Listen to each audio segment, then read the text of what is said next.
उत्तर भारत में राम मंदिर की चोरी का मसला तो चल ही रहा है। तरह-तरह के चोर के बारे में पता लग रहा है किसने राम के नाम पर गबन किया है, चोरी की। उधर दक्षिण भारत, कर्नाटक में कांग्रेस की सरकार है और उसके होम मिनिस्टर प्रियांक खड़गे ने लगातार आरएसएस से सवाल पूछे हैं, कागज दिखाओ।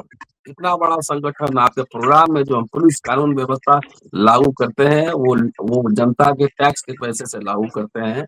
लाखों संगठन तो कागज तो दिखाइए, इनकम का पूरा खाता वही दिखाइए। तो इधर हाल के दिनों में पहली बार हुआ है कि आरएसएस पे इतना स्ट्रांग स्टैंड किसी सरकार ने लिया। बहरहाल एसआईआर का मुद्दा अभी जोरों पर। कई राज्यों में एसआईआर हुआ और वोटर किस तरह से काटे गए आपको पता ही है।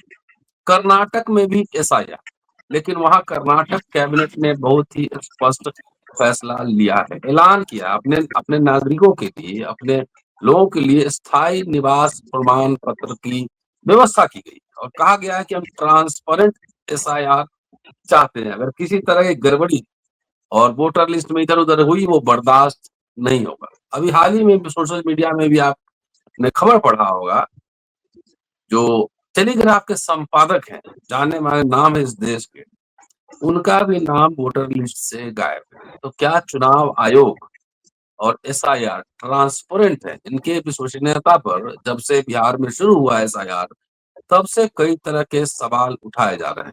आज कर्नाटक सरकार ने जो डिसीजन लिया है और जिस तरीके से कर्नाटक राज्य सरकार और चुनाव आयोग आमने-सामने हैं, भविष्य में क्या होने वाला है, ये हम सोच ही सकते हैं। आज चर्चा इसी विषय पर होगी, एसआईआर इन कर्नाटक। हमारे साथ जेपी सिंह साहब हैं, लगातार अम्बेडकरनामा पर आप सुन रहे हैं, पत्रकार हैं, संपादक हैं, कानूनविद भी हैं। तो चलते हैं और सीधे उनसे बात करते हैं, कर्नाटक सरकार ने जो फैसला लिया है, उसके क्या मायने हैं। स्वागत है सर, नमस्कार। जी सर। देखिए सर, इस समय पूरे देश में एक अजब तरह की, जब से एसआईआर वगैरह सब शुरू हुआ है, उथल पुथल चल रही है। आज तो विश्व हिंदू परिषद ने भी चंपत राय से पल्ला झाड़ लिया है। हम्म। तो अपने अपने को चंपत राय से अलग कर लिया और कहा कि इनके खिलाफ जो है वो सब लोगों के खिलाफ कार्रवाई होनी चाहिए। नृपेंद्र मिश्रा का लगातार कहना, जी। चंपत राय को प्रकारांतर से कटघरे में खड़ा करना, दैनिक जागरण जैसा जो है वो क्या कहते हैं सरकार समर्थक अखबार का जो है चंपत राय के खिलाफ विश्व भ्रमण, अब विश्व हिंदू परिषद का जो नए आलोक कुमार उनका विश्व भ्रमण। तो सीधे सीधे इस समय मामला आरएसएस बनाम केंद्र हो गया और इसमें योगी आदित्यनाथ भी एक मोहरे हैं। आज कांग्रेस का प्रतिनिधिमंडल वहां जाने वाला था, अजय राय के नेतृत्व में जितने भी लोग थे सबको जो है हाउस अरेस्ट कर लिया गया। जी। इस बीच में एसआईआर में जैसा कि आपने बताया कि टेलीग्राफ के पूर्व संपादक राजगोपाल जी वंचित कर दिए गए हैं मतदाता सूची में, और मतदाता सूची के आधार पर उनका जो है पासपोर्ट का नवीनीकरण नहीं हुआ और वो अमेरिका नहीं जा पाए अपनी लड़की की शादी में शामिल होने के लिए। फिर जब उन्होंने सोशल मीडिया पर अपनी व्यथा कथा कही तो जो है वो क्या कहते हैं सोशल मीडिया से लेके एडिटर्स गिल्ड से लेके तमाम लोग सक्रिय हुए। इस बीच में आपका पश्चिम बंगाल के एसआईआर में क्या हुआ, 29 लाख लगभग नाम काटे गए। वहां ममता बनर्जी खेत रही, बीजेपी की पहली बार जो है पूर्णकालिक सरकार बन गई वहां बंगाल में। आए दिन वहां जो है विपक्षी नेताओं पर अंडे से हमला हो रहा है। ममता बनर्जी हाई कोर्ट भी गई है अंडे से हमले के खिलाफ में ममता बनर्जी की पार्टी। इस बीच में बाकी देश में भी एसआईआर शुरू कर दिया है इन्होंने, चुनाव आयोग ने, और उसमें जो है लेटेस्ट मामला वहां का है जहां चुनाव होना है कर्नाटक में विधानसभा का। तो इस खतरे को भांपते हुए कर्नाटक सरकार ने चुनाव आयोग को सीधे सीधे चेतावनी दी है कि या तो पारदर्शी ढंग से आप कीजिए, और इस बीच में हम अपने सारे नागरिकों को, जो भी हमारे वैध नागरिक हैं, सबको नागरिकता का स्थायी निवास प्रमाण पत्र जारी करेंगे। अब इससे जो है वो चुनाव आयोग ने फिलहाल कोई प्रतिक्रिया नहीं दी है, उसके हाथ पांव फूले हुए कि अब क्या होगा। सवाल ये है कि माओ से तुंग ने भी संभवतः कहा था कि जी। दुश्मन को, जिसको आप दुश्मन मानते हो, उसको लड़ते लड़ते इतना पीछे ना ढकेलो कि वो दीवार से सट जाए। हम्म, क्योंकि अगर दीवार से सट जाएगा तो उसको लगेगा कि अब पीछे हटने का कोई रास्ता नहीं है।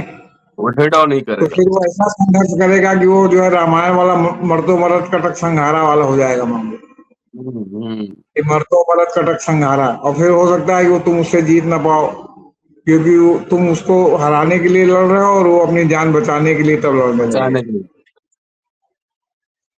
तो ये स्थिति हो गई है। तो अब मामला सीधे सीधे केंद्र बनाम राज्य के गृह युद्ध में जो है बदलता जा जी रहा है। जी। ममता बनर्जी ने फूफा तो बहुत किया उस समय, लेकिन ममता बनर्जी ने या उनके सलाहकारों ने उनको ये सलाह नहीं दी कि इस तरह का कोई ठोस कदम उठाएं कि जो एसआईआर के पहले जो है वो स्थायी प्रमाण पत्र अपने लोगों को वहां जो है अपने नागरिकों को जारी कर दें, जिनके पास जो है वोटर आई कार्ड है, जिनके पास आधार कार्ड है, जिनके पास राशन कार्ड है, ताकि ये सब विसंगतियां ना हो। लेकिन ममता बनर्जी इसमें जो है चूक गई और नतीजा ये हुआ कि बिहार की तरह वहां पर भी बहुत बहुत बड़े पैमाने पर नाम काटा गया। और नाम काटने का जुनून इतना है कि कितने जिनमिन लोग काट दिए गए। सोचिए एक अखबार के संपादक जो टेलीग्राफ के थे, और उन्होंने लिखा भी है कि हमारे पिताजी क्या थे, कब आए, हम लोग जो 2003 के बाद आए और 2003 के मतदाता सूची में हमारा नाम नहीं था, हमारे पिताजी का नाम नहीं था, तो इसलिए हमारा नाम काट दिया गया। इतना स्थूल ढंग से जो है मतदाता सूची में नाम काटा गया, जैसे ढूंढा जा रहा हो बहाना कि किस बहाने से आपका नाम मतदाता सूची से हम्म। उड़ा। और एक समय ऐसा था कि मोहल्ले मोहल्ले में जो चुनाव आयोग का जो है कैंडिडेट आता था, दरवाजे दरवाजे पर खड़ा होकर जितने लोग जो नाम बताते थे वो चुपचाप नाम नोट कर देता था, और जो बताते थे कि नहीं भैया ये मर गया, ये हो गया, उनका नाम काट दिया और नई जी। मतदाता सूची प्रकाशित हो जाती थी। और अब आपने उसमें इतना नौटंकी कर दिया है कि जो है वो जो मतदाता है, जो वास्तविक नागरिक हैं। अब आप बताइए, आपका जब जन्म हुआ बिहार में, अगर गांव में हुआ होगा तो गांव में तो पहले कोई रजिस्ट्रेशन नहीं रहता था दर्ज करने का कि जन्म और मृत्यु प्रमाण हम्म। पत्र। नगर पालिकाओं नगर निगमों में तो होता भी था। तो कौन सा रजिस्टर आप वहां से लाके दिखाएंगे कि आपका कब जन्म हुआ और कौन सा नागरिकता प्रमाण पत्र मिला? अभी जो जन्म हो रहा है तो क्या जन्म के साथ जो है नागरिकता प्रमाण पत्र मिल रहा है? अमेरिका में भी ये नियम है कि जो अमेरिका में बच्चे पैदा होते हैं उनको जन्म से ही जो है नागरिकता का प्रमाण पत्र मिल जाता है। तो कहने का मतलब है कि अब उसमें जो कर्नाटक सरकार ने किया है, ये थोड़ा उसमें बात कर लिया जाता है। जी। कर्नाटक में एसआईआर के दौरान वैध मतदाताओं के लिए स्थायी निवास प्रमाण पत्र जारी करने के ऐलान के बीच राज्य सरकार ने स्पष्ट रूप से कहा है कि हम पारदर्शी व्यवस्था स्वीकार करेंगे, हम अपारदर्शी व्यवस्था स्वीकार नहीं करेंगे। हम्म, और उन्होंने सीधे सीधे कहा है कि हम जो अपने नागरिकों को स्थायी प्रमाण पत्र जो है वो स्थायी निवास प्रमाण पत्र जारी करेंगे, और चुनाव आयोग ने इस पर चुप्पी साध रखी है। अब बताइए आप जो है इस पर क्या होगा? अब जो है क्या कहते हैं, अब चुनाव आयोग जिसके पास स्थायी निवास प्रमाण पत्र है उस पर क्या रुख रखेगा? इसके बाद सुप्रीम कोर्ट इस पर क्या रुख रखेगा? सुप्रीम कोर्ट ने हम्म। अभी जो है फाइनल जजमेंट जो है सब तमाम चीजों को लटका के रखा है, इस पर नहीं दिया है। कई बार सुप्रीम कोर्ट ने मौखिक रूप से कहा कि आधार को मानिए तो इसको मानिए तो उसको मानिए, और वो नहीं मान रहे हैं। नहीं माना उन्होंने, उसको भी लटकाए रखा। सुप्रीम कोर्ट ने यहाँ तक कहा कि भाई आप 2 दिन में तय कीजिए कि जो लोग भी हों उनका नाम उसमें जो है तुरंत जो है दर्ज कीजिए। इन्होंने नहीं माना, नहीं दर्ज किया। बहुत मामूली चंद नाम जो है दर्ज किए उसके नाम के आधार पर, उसके बाद भी चुनाव होने दिया। आखिर बिना एसआईआर पूरा किए चुनाव कराने की जल्दी क्यों है? ये हम्म। बहुत बड़ा जो है क्या कहते हैं एक यक्ष प्रश्न है कि आखिर बिना तय किए चुनाव आयोग जो है वो क्या कहते हैं वो मतलब क्यों इतनी जल्दी क्यों है कि वो जो है नाम दर्ज कराना चाहता है? आप समझे कि नहीं आप? तो जी। अब इसमें निर्वाचन आयोग या चुनाव आयोग और कर्नाटक सरकार में खींचतान तेज हो गई है। कर्नाटक कैबिनेट ने चुनाव आयोग द्वारा चलाए जा रहे विशेष गहन पुनरीक्षण फ्रेमवर्क की गोपनीयता गंवाने पर बड़े पैमाने पर मतदाताओं के नाम काटने की आशंकाओं को लेकर गंभीर चिंता व्यक्त की है। लेकिन इससे मुकाबला करने की उसने तैयारी भी कर ली है, जो ममता बनर्जी ने नहीं की थी, केवल फूफा करनी। कैबिनेट ने स्पष्ट शब्दों में कहा कि कर्नाटक मतदाता सूची के पारदर्शी और साक्ष्य आधारित संशोधन का वह समर्थन करता है, लेकिन इस प्रक्रिया के नाम पर वैध मतदाताओं को बाहर करने के किसी भी प्रयास को स्वीकार नहीं किया जाएगा। हम्म, निश्चयात्मक रूप से कहा है, निर्णायक तौर पर कहा है। सरकार का रुख साफ है, कर्नाटक मतदाता सूची के संशोधन का समर्थन करता है, उसका विध्वंस करने का समर्थन नहीं करता। इस बीच स्थिति की गंभीरता को देखते हुए कर्नाटक के मुख्यमंत्री डीके शिव कुमार ने नागरिकों को सहूलियत के लिए एक बड़ा ऐलान किया है। मुख्यमंत्री डीके शिव कुमार ने सोशल मीडिया प्लेटफॉर्म एक्स पर जानकारी देते हुए कहा कि राज्य सरकार नागरिकों को इस विशेष अभियान में मदद के लिए स्थायी निवास प्रमाण पत्र जारी करेगी। उन्होंने सभी पात्र नागरिकों से सुधार अभियान में बढ़ चढ़ कर हिस्सा लेने और अपना पंजीकरण पूरा करने की अपील की है। उन्होंने उसका हम्म, बहिष्कार करने की अपील नहीं की है, लेकिन जो सरकार की ओर से किया जा सकता था कि जो वैध स्थायी निवास प्रमाण पत्र जारी करने का, जिसके लिए अगर आप अभी जाएं अपने जिला कचहरी में तो भारी भ्रष्टाचार का सामना करना पड़ेगा और काफी बड़े पैमाने पर आय प्रमाण पत्र, निवास प्रमाण पत्र, जाति प्रमाण पत्र या इस तरह के जो भी प्रमाण पत्र हैं उनके लिए धन उगाही किया जाता है लेखपाल और तहसीलदार द्वारा, तब ये जारी। डीके शिव कुमार ने एक्स पर पत्र लिखा, जो कोई भी निवास प्रमाण पत्र चाहता है उसे यहाँ ऑनलाइन ऑफलाइन दोनों तरीकों से मिलेगा। नागरिक सेवा सिंधु पोर्टल के माध्यम से ऑनलाइन से या संबंधित केंद्रों पर जाकर इसे ऑफलाइन प्राप्त कर सकते हैं। यह कदम इसलिए महत्वपूर्ण माना जा रहा है क्योंकि चुनाव आयोग के कड़े नियमों के कारण आम नागरिकों विशेषकर किराएदारों और प्रवासियों को निवास का पुख्ता प्रमाण सबूत देने में भारी दिक्कतों का सामना करना पड़ रहा है। उससे मुकाबला करने के लिए कांग्रेस सरकार ने बड़ी पहल की है। डीके शिव कुमार की कैबिनेट एक प्रस्ताव पारित कर साफ कर दिया है कि कर्नाटक में एसआईआर को पूरी तरह लागू करने से पहले निर्वाचन आयोग को 11 पॉइंट पर कदम उठाने पड़ेंगे। जी, पूरी प्रक्रिया की स्वतंत्र समीक्षा करनी होगी। आधार एसआईआर प्रक्रिया के कानूनी आधार, नाम हटाने के मानदंडों, सुपरवाइजरी ढांचे और सॉफ्टवेयर प्रणालियों की एक स्वतंत्र समीक्षा की जाएगी। समय सीमा का विस्तार, प्रमाणक प्रपत्रों को जमा करने की समय सीमा को बढ़ाकर कम से कम 3 महीने करना पड़ेगा ताकि बीएलओ और प्रशासन पर अनुचित दबाव न पड़े। विस्तृत मैनुअल का प्रकाशन, तार्किक विसंगतियों, सॉफ्टवेयर एल्गोरिदम के मानदंडों को स्पष्ट करने वाला एक विस्तृत मैनुअल सार्वजनिक किया जाए। बिना ग्राउंड वेरिफिकेशन के नोटिस नहीं दिया जाएगा। बीएलओ द्वारा फील्ड सत्यापन किए बिना किसी भी मतदाता को नोटिस नहीं दिया जाएगा। मामूली स्पेलिंग या लिप्यांतरण, ट्रांसलिटरेशन की त्रुटियों को नाम हटाने का आधार नहीं बनाया जाएगा। पक्ष रहने का पूरा मौका, किसी भी मौजूदा मतदाता का नाम तब तक न तो हटाया जाएगा न तो उसे निष्पक्ष प्राधिकारी के समक्ष सुनवाई का अवसर, जब तक उसे निष्पक्ष सुनवाई का अवसर और एक सकारण आदेश न मिल जाए। दस्तावेजों की सूची का सरलीकरण, स्वीकार दस्तावेजों की सूची को स्पष्ट किया जाए। वोटर आईडी और अन्य मुख्य पहचान पत्रों को बाहर रखने के फैसले पर पुनर्विचार हो तथा राज्य के कुटुंब आईडी को मान्यता दी जाए।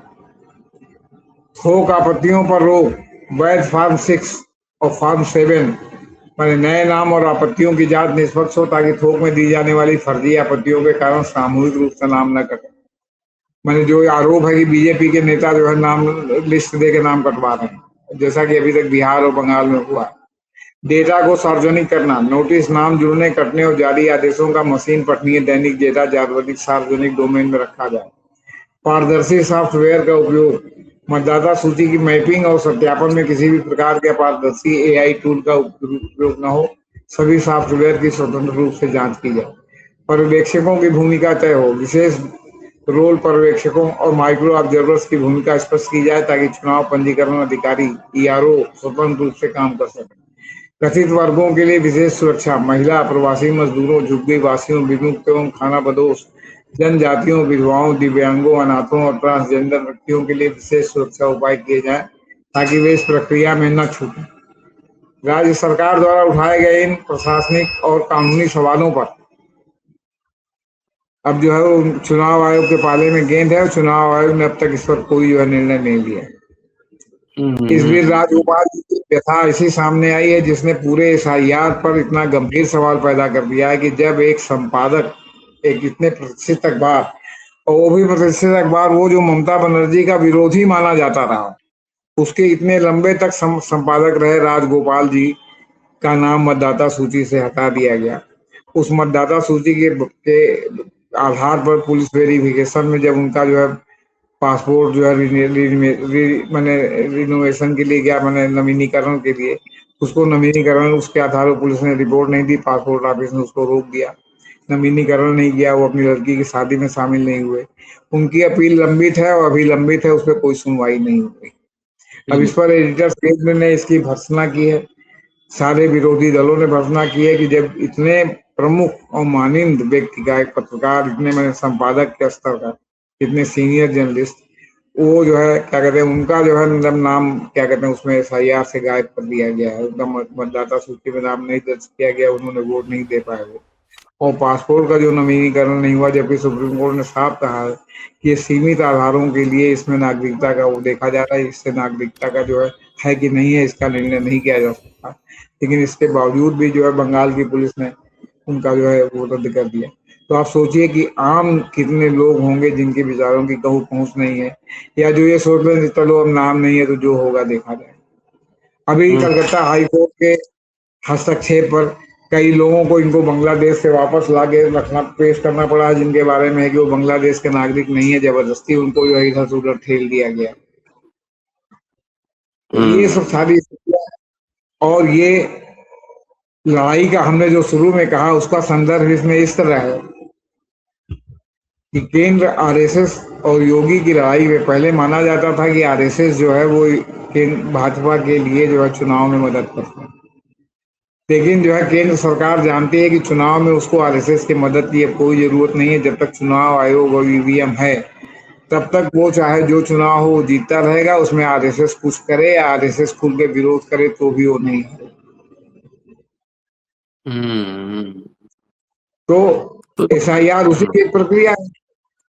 और आरएसएस जो उनके ऊपर दबाव बना रहा था तमाम चीजों का कि योगी को मत हटाओ, 75 साल जो हो गए हो तो हटो, गडकरी को मौका दो, जो अंदर खाने सब गोपनीय ढंग से चल रहा था। तो यहाँ तक कि जो है उन्होंने ये विचार चल दी कि इसमें इसमें जो मोहन भागवत 75 साल के नाम पर वो भी रिटायर नहीं हुए, वो रिटायर नहीं हुए तो होश बोले साहब जो है वो सर वो नहीं बन पाए, मोहन भागवत की जगह नहीं ले पाए। अब कहा जा रहा है कि होश बोले साहब जो है भीतर भीतर मोदी के साथ हैं, मैंने आरएसएस में भी भेदभाव हो गया है। और इसलिए होशबोले साहब के आदमी जो गोपाल राव हैं उनके ऊपर अभी तक कोई कार्रवाई नहीं हुई, केवल अनिल मिश्रा और आपके चंपत राय पर ही इस्तीफा देने का दबाव बढ़ा, और Gopal Rai as it is जो है क्या कहते हैं मेंबर हैं ट्रस्ट के, और जो सारा जो है हुक्म चला रहे हैं मंदिर। तो इतनी परिस्थिति है। दैनिक जागरण शुरू से माना जाता है बीजेपी का अखबार है, और बीजेपी का अखबार है, और बनियाबाद जिस तरह चल रहा है वो भी बनिया का अखबार है, वो शुद्ध रूप से मोदी के साथ है, वो आरएसएस के साथ नहीं है। दैनिक जागरण ने इसकी मुहिम चला रखी थी। जब दैनिक जागरण चलाया था तभी मुझे शक हो गया था कि इसमें कहीं ना कहीं केंद्र की भूमिका है, क्योंकि उसके बिना दैनिक जागरण बिना मोदी अखबार जो है ये क्यों चलाएगा उनके खिलाफ। फिर एक अभिषेक उपाध्याय पत्रकार है, वो लगातार योगी के खिलाफ अभियान चलाए, इनके बारे में भी कहा जाता है कि ये केंद्र द्वारा फंडित है। अब है कि नहीं है भाई मैं नहीं जानता, मैं आरोप नहीं लगा रहा, लेकिन जो है मार्केट में ये बात हवा में चल रही है, क्योंकि उनको जितनी नई नई जानकारी मिल रही है कहा जा रहा है कि सब वहीं से लीक हो रही है। और लीक करने वाले हैं नृपेंद्र मिश्रा, जो अध्यक्ष बन के बैठे हुए हैं। अब तो कह रहे हैं हम जब तक वो होगा तब तक हम चुप्पी साधे रहेंगे, कुछ बोलेंगे नहीं, लेकिन बीच में जो उन्होंने विष गमन किया चंपत रह गया। तो खेल एसआईआर से जुड़ा हुआ ये सब भी है सर, इसको समग्रता से देखने की जरूरत है, इसको अलग से देखने में बात क्लियर नहीं है। अयोध्या में सब ठीक ठाक है सर? नहीं सर, रोज है कि कुछ ये मिल रहा है कुछ वो मिल रहा है। 8 लोग जेल भेज दिए गए, पुलिस ने रिमांड पे नहीं लिया। चंपत राय से 3 घंटे पूछताछ हुई, उन्होंने कहा कि भाई मुझे ये नहीं उम्मीद थी, मेरा इसमें कोई रोल नहीं है। लेकिन कई ये भी छपा है किसी अखबार में कि उनसे उनके कई जवाब असंतोषजनक थे, तो उनको फिर से पूछताछ के लिए बुलाया जा सकता है। अब वो जांच जो प्रक्रिया है वो चल रही है, और सच पूछिए तो मेरा हिसाब से अंदर खाने कहीं न कहीं युद्ध विराम का भी प्रयास चल रहा होगा कि ताकि युद्ध विराम हो जाए। और आरएसएस युद्ध विराम करेगा तो शुद्ध रूप से पराजय मानेगा, क्योंकि मोदी जो है युद्ध विराम तो नहीं करेंगे, वो तो जीत ही चाहेंगे, ताकि आरएसएस का जो है दबाव सदैव के लिए उनके ऊपर समाप्त हो। चलिए सर, बहुत बहुत शुक्रिया। और एसआईआर कर्नाटक में होगा बवाल, क्या कर्नाटक सरकार की चुनौती को चुनाव आयोग स्वीकार करेगा या कैसे निपटेगा? तमाम सवाल हैं, देखते हैं, जरा प्रक्रिया शुरू होने दीजिए। एक करिए अम्बेडकर नाम। Thank you sir.